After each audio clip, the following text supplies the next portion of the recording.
Welcome to this tutorial. In this video, we'll set up .NET in Cisco Packet Tracer. Let's start by placing and configuring the necessary device.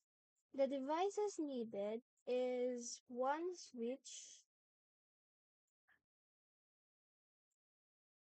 and one PC. Then the IP address that I will use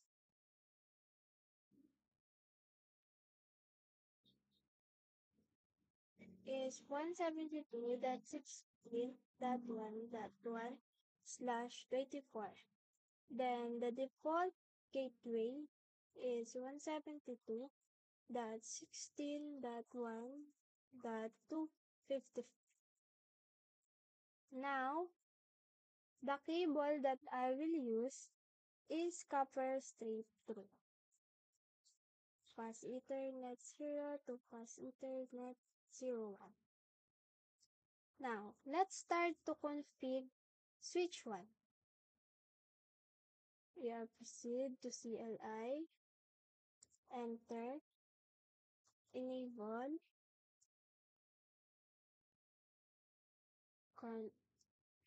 F para makapasok sa global configuration mode, interface, VLAN 1, para ma-access niyo yung virtual LAN interface ng switch.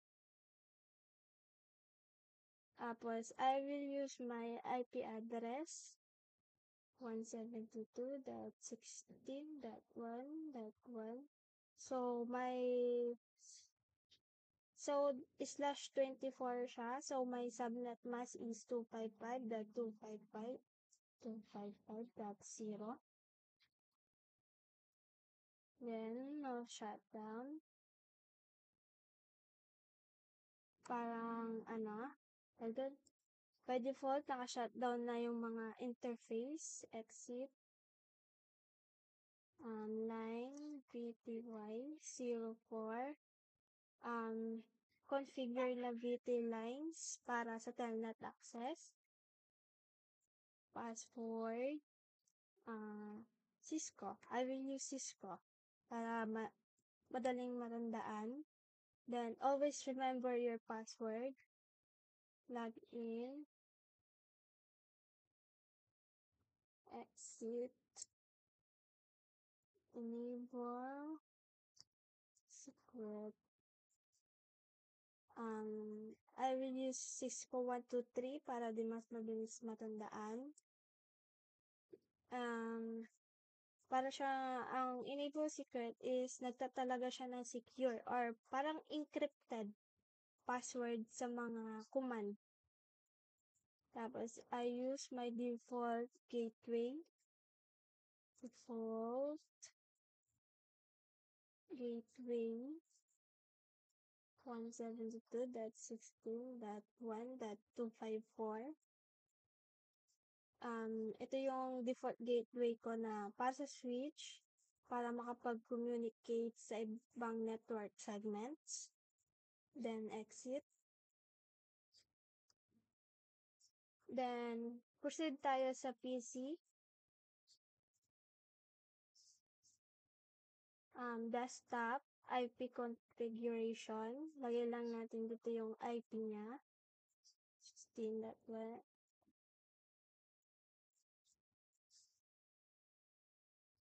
Then, 255.255.255.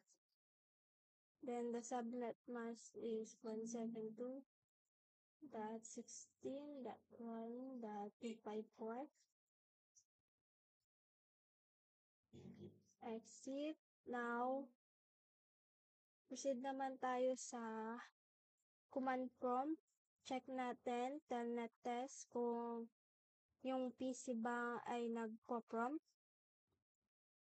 Telnet 172.16.1.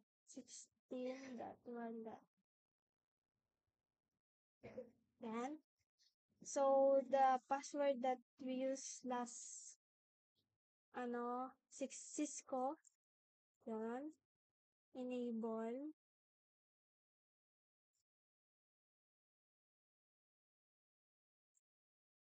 Cisco. Cisco 123. Yan. Yung padalawang password is yung enable secret natin, which is nag-telnet naman siya. So, yun lang. That's all. Thank you.